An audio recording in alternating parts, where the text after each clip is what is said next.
देखिए पहला सवाल क्या बोला है, एथिल एल्कोहल का आईयूपीएसी नाम। एथिल एल्कोहल, एथिल एल्कोहल का सूत्र क्या होता है बताइए।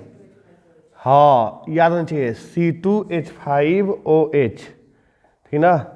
एथिल एल्कोहल का क्या नाम होता है भाई, रासायनिक सूत्र क्या होता है, C2H5OH। इसमें कार्बन की संख्या कितना है, 2 है। कार्बन की संख्या 2 होने की वजह से इसको क्या बोला जाता है, क्या बोला जाता है, एथ बोला जाता है ना।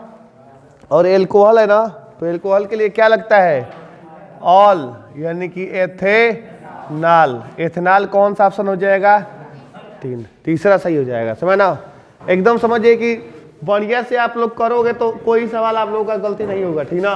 अच्छा, यहाँ बोला है क्षारीय, बोला है क्षारीय विलयन का पीएच मान। बताइए क्षारीय विलयन का पीएच मान क्या होता है, 7 से अधिक।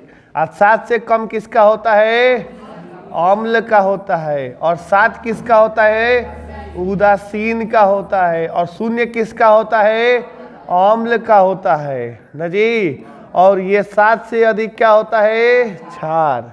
समझा कि नहीं, बोलिए आगे बढ़ते हैं। देखिए बोला है श्याम श्वेत फोटोग्राफी में प्रयुक्त होता है, क्या प्रयुक्त होता है जी, AgCl, सिल्वर क्लोराइड। याद करके रखिएगा, ठीक है, ये प्रश्न इंपॉर्टेंट है। श्याम श्वेत फोटोग्राफी कभी भी पूछेगा तो इसमें आपको क्या मार के आना है, AgCl। समझ ना। देखिए ये लेड नाइट्रेट का सूत्र है, इसको भी आपको दिमाग में फिट करके रखना है। ये क्या होता है, PbNO3 का ट्वाइस। कभी कभी लेड नाइट्रेट ऐसे बोलेगा, देखिए कहेगा ना लेड नाइट्रेट का रासायनिक सूत्र है, और ऐसे ही 4 गो ऑप्शन दे देगा, है ना। तो यही मार के आना है, PbNO3 का ट्वाइस। आगे देखिए बोला है, आगे 4 नंबर सवाल क्या बोला है कि निम्नलिखित में से कौन सा तत्व तनु अम्ल के साथ संयोग करके हाइड्रोजन गैस निकालती है। तनु अम्ल याद कीजिएगा, तनु अम्ल के तौर पे मान लो कि मैं HCl ले रहा हूँ, HCl, ठीक ना। और जब HCl को मैं जिंक के साथ क्रिया कराता था तो याद कीजिए क्या बनता था, ये ZnCl2 प्लस क्या बनता था, H2। और यहाँ पे इसको संतुलित करने के लिए 2 लगा। तो कौन सा इसमें, तो जस्ता या जिंक, जस्ता या जिंक, बोलो सही है। जिंक का परमाणु क्रमांक कितना होता है, जिंक का परमाणु क्रमांक कितना होता है, अरे बोलो याद नहीं है, जिंक का 30, जिंक का 30, है ना। और अब बताइए इसका कितना होता है, सल्फर का 16, तांबा का, कॉपर का क्या होता है बताइए, अरे 29, कॉपर का 29। क्लोरीन का क्या होता है, 17। लोहा का क्या होता है, लोहा का 26। परमाणु क्रमांक है, इसको याद करके रखना पड़ता है, ठीक है, बोलिए सही है। आगे बढ़ते हैं, देखिए आगे क्या करें, संतृप्त हाइड्रोकार्बन में नहीं होता है। अच्छा देखिए जो संतृप्त हाइड्रोकार्बन है उसमें आपको क्या सिखाया हूं कि उसमें सिंगल बॉन्ड होता है ना जी। संतृप्त हाइड्रोकार्बन में क्या होता है, सिंगल बॉन्ड होता है, समझ ना। और देखिए यहाँ पे देखिए एकल बंध होता है, सही है। चतुस्थ फलकीय संरचना होती है, ये भी सही है। कार्बन कार्बन के बीच जो कोण बनता है 109°28' का कोण बनता है, ये भी सही है। लेकिन कार्बन कार्बन के बीच डबल बॉन्ड नहीं होता है। अगर डबल बॉन्ड होगा तो क्या होगा, असंतृप्त हो जाएगा। यानी कि इसके हिसाब से ये वाला जो ऑप्शन है वो क्या है, सही है। समझ आ रहा है ना, बोलिए। तो बहुत अच्छा प्रश्न है ये भी, देखिए बहुत शानदार प्रश्न है, ठीक है। अच्छा 6 नंबर सवाल देखिए क्या बोला है, निम्न में से कौन सा तत्व धात्विक है, मतलब कि कौन सा तत्व धातु है, ये हम लोगों से पूछा है, ठीक ना। तो बताइए इसको कैसे, देखिए फास्फोरस है ना, फास्फोरस, ये हीलियम है, ये लिथियम है, और ये क्या है, सल्फर है। सल्फर ये क्या होता है, अधातु। सल्फर क्या होता है, अधातु। फास्फोरस भी क्या होता है, अधातु। और हीलियम क्या होता है, निष्क्रिय तत्व। क्या होता है, निष्क्रिय तत्व होता है, निष्क्रिय तत्व होता है, समझ ना। अच्छा लिथियम क्या है, तो ये है आपका धातु, ये क्या है, धातु। समझ रहे ना। देखिए इलेक्ट्रॉनिक विन्यास से ये सब निकालते हैं, धातु अधातु कौन से होते हैं। देखिए लिथियम है ना, तो लिथियम का इलेक्ट्रॉनिक विन्यास करोगे तो लिथियम का 3 होता है ना, तो ये हो जाएगा 2,1, 2,1, समझ ना। और जिसके भी बाह्यतम कक्षा में 1 इलेक्ट्रॉन या 2 इलेक्ट्रॉन या 3 इलेक्ट्रॉन होता है वो धातु कहलाता है। वो क्या कहलाता है? धातु। समझ ना? आगे बातें नहीं, देखो कौन सा कार्बनिक यौगिक असंतृप्त यौगिक है? हम लोगों से बोला है असंतृप्त यौगिक। बोलो खेद देंगे। जहां रंगदारी बतियाओगे 2 मिनट में खेद देंगे, फिर कभी गुरुकुल में आ नहीं पाओगे। समझ ना? ये मत सोचना कि आ जाएंगे। हम लोग जिसको खेदते हैं ना वो दोबारा हमारे कोचिंग में लौटता नहीं है। बोलो लौटता है जी? कई लोग खेदे हैं। एक बार 2 लोग आपस में जो है फाइटा फाइटी कर लिए और दोनों लोगों को ऐसा खेदा गया कि आज लोग में नहीं किए। समझ ना? तो ये मत सोचना हम लोग मोह नहीं करते हैं पैसे का कि तुम चले जाओगे तो 300 रुपया हमारा चला जाएगा। नहीं, हम लोग मोह करते हैं पढ़ाई का और अच्छा व्यवहार का। अगर तुम अच्छा व्यवहार हमारे साथ रखते हो और तुम कहीं चले गए ना तो हमको बहुत अखड़ेगा, लेकिन तुम बुरा व्यवहार रखते हो ना तो हम खुद ही खेद देंगे। तो इसलिए गलती किसी में भी हो एकदम शांति बना कर रखो। स्कूल नहीं है, कोचिंग है। वो भी कोचिंग कौन सा है ये भी ध्यान देना है, गुरुकुल कोचिंग है।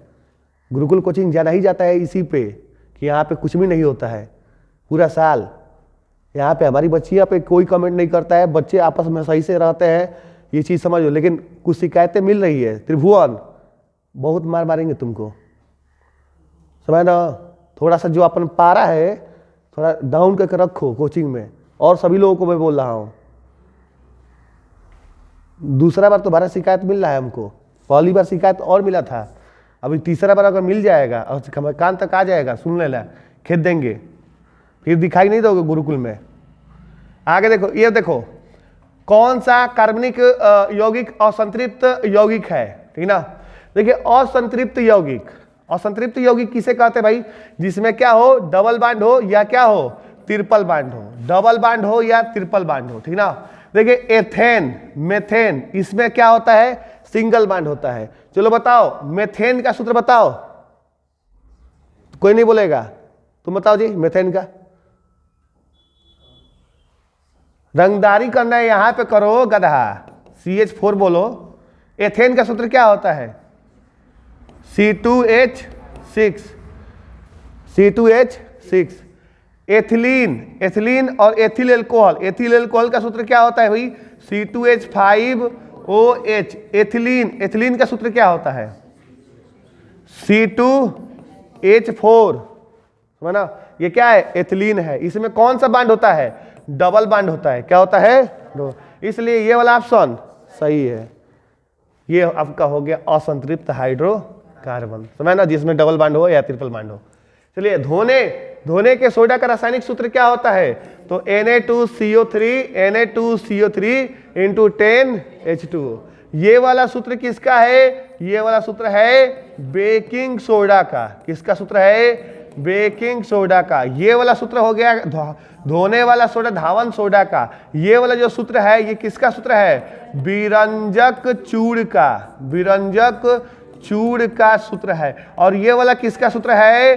कास्टिक सोडा का सूत्र है। सही है? बोलो सही है कि नहीं है? तो आपका ये धावन सोडा का है। धावन सोडा का ये फार्मूला हो गया, सोडा का फार्मूला हो गया, ठीक ना? हाँ। 9 नंबर सवाल देखो, निम्नलिखित यौगिक में अम्लीय लवण कौन सा है? अम्लीय लवण जिसमें H पाया जाता है, H आयन पाया जाता है। इसमें H आयन है नहीं। ये क्या है? ये उदासीन है। क्या है? ये उदासीन जो है लवण है, उदासीन लवण है। समझ ना? ये बताइए ये वाला जो है ये Na2SO4 ये भी उदासीन। KCN यहाँ पे देखिए NaHSO4 ये वाला आपका क्या होगा? अम्लीय लवण होगा। ये वाला ऑप्शन सही है। सही है ना? बोलो समझ में आ रहा है ना? तो 3 नंबर ऑप्शन क्या है इसका? सही है। आगे देखते हैं 10 नंबर, जल को जीवाणु रहित बनाने के लिए उपयोगी पदार्थ होता है। देखिए ये सवाल में एक बार फिर चर्चा मतलब किया था और मेरे बुकलेट में भी ये सवाल है। मैं बताया था कि देखिए फिटकिरी भी जीवाणु रहित करने के लिए होता है और विरंजक चूड़ भी, लेकिन चूंकि हमारे सिलेबस में फिटकिरी के बारे में नहीं दिया है इसलिए हम लोग विरंजक चूड़ पर ऑप्शन मारकर आएंगे। समझ ना? फिटकिरी का सूत्र क्या होता है?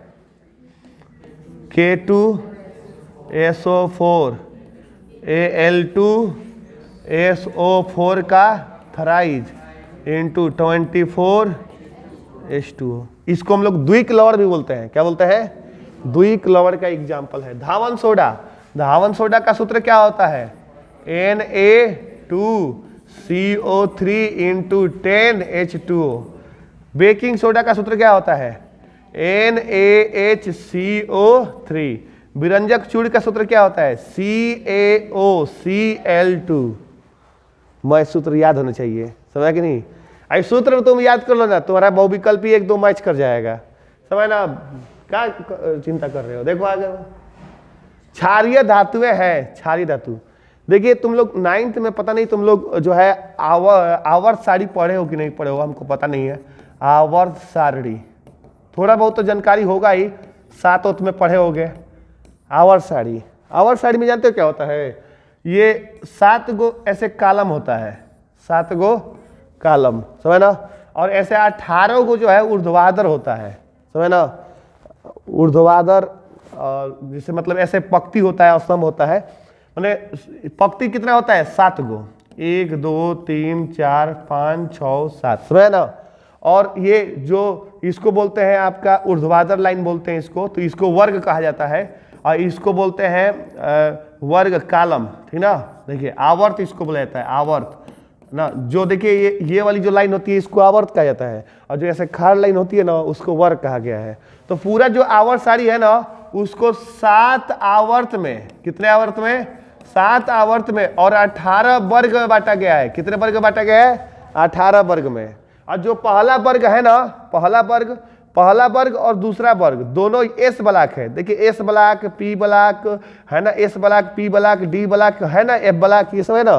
तो इसी तरह से जो है एस ब्लॉक जो है वो पहला और क्या है? दूसरा है। पहला और दूसरा है। पहला जो वर्ग है, पहले वर्ग को हम लोग क्या बोलते हैं? पहले वर्ग को बोलते हैं क्षारीय धातुएं। क्या कहते हैं? क्षारीय धातुएं, समझ ना? देखिए जो एस ब्लॉक के जो तत्व होते हैं ना उसको क्षारीय धातुएं कहते हैं। और एस ब्लॉक में जो दूसरा आवर्त का जो तत्व होता है उसे क्षारीय मृदा तत्व कहते हैं, क्षारीय मृदा तत्व। और एक होता है संक्रमण तत्व जो डी ब्लॉक के तत्व कहते हैं। किसको कहते हैं? डी ब्लॉक के। अब मैं बात करता हूं इस पे, अपने टॉपिक पे, ठीक ना? थोड़ा सा ये आप लोग के लिए यूनिक टाइप का सवाल है, ठीक ना? देखिए मैं आप लोगों को एक टुक में अगर इलेक्ट्रॉनिक विन्यास के तौर पर बताऊं ना तो समझिएगा बात को कि क्षारीय मृदा धातुएं उन धातुओं कहते हैं जिनके बाह्यतम कक्षा में केवल 1 इलेक्ट्रॉन उपस्थित होते हैं। जिनके बाह्यतम कक्षा में कितने इलेक्ट्रॉन? 1 इलेक्ट्रॉन होते हैं, उन्हीं को बोलते हैं क्षारीय मृदा, क्षारीय धातुएं, क्षारीय धातुएं कहते हैं। समझ में आया?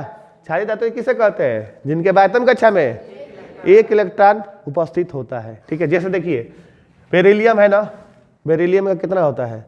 हाइड्रोजन, हीलियम, लिथियम, बेरिलियम 4 होता है ना, परमाणु क्रमांक 4। और इलेक्ट्रॉनिक विन्यास करोगे तो 2 2, यानी कि बाह्यतम कक्षा में 2 इलेक्ट्रॉन। तो इसमें बाह्यतम कक्षा में 2 इलेक्ट्रॉन, मैग्नीशियम के भी बाह्यतम कक्षा में 2 इलेक्ट्रॉन, कैल्शियम के भी बाह्यतम कक्षा में 2 इलेक्ट्रॉन। समझ कि नहीं आया? सब 2 2 इलेक्ट्रॉन है। इसमें देखिए ये आपका बोरान है, बोरान का क्या होता है? 5, बाह्यतम कक्षा में 3 इलेक्ट्रॉन। एल्युमिनियम 13, इसके भी बाह्यतम कक्षा में 3 इलेक्ट्रॉन। गैलियम इसके भी बाह्यतम कक्षा में 3 इलेक्ट्रॉन, समझ ना? अच्छा लिथियम, लिथियम का होता है 1, बाह्यतम कक्षा में 1 इलेक्ट्रॉन। सोडियम बाह्यतम कक्षा में 1 इलेक्ट्रॉन। पोटेशियम बाह्यतम कक्षा में 1 इलेक्ट्रॉन। समझ कि नहीं आया? अब यानी कि ये वाला जो है यही आपका ऑप्शन क्या होगा? सही होगा। यहाँ पे देखिए कैल्शियम है ना, इसका बाह्यतम कक्षा में क्या है? 2 इलेक्ट्रॉन है, समझ ना? तो जिसके बाह्यतम कक्षा में 1 इलेक्ट्रॉन होता है वो क्या कहलाते हैं?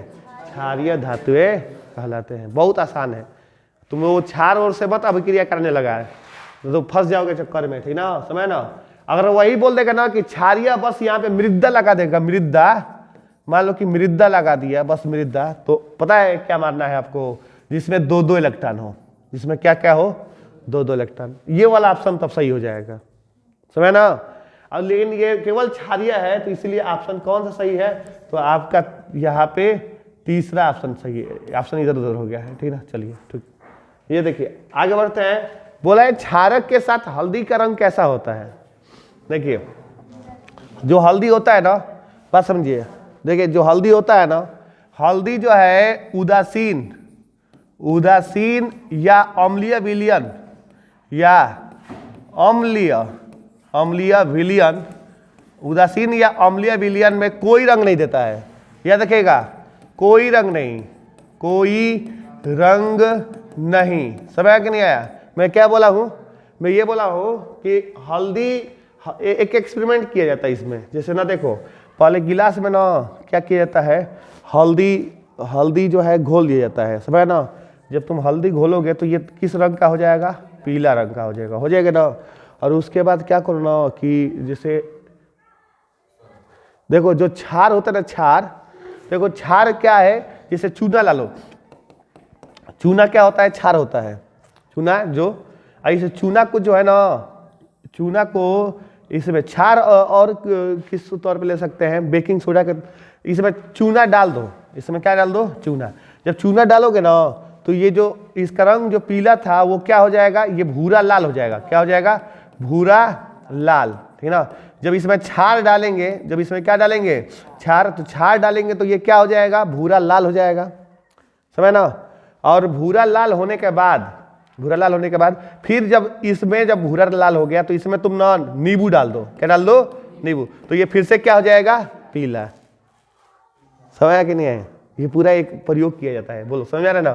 तो मैं क्या बोला हूं कि हल्दी जो है उदासीन और अम्लीय विलयन के साथ कोई रंग नहीं देता है। यह क्षार के साथ, यह किसके साथ? क्षारक के साथ कैसा रंग देता है? भूरा लाल देता है। कैसा देता है?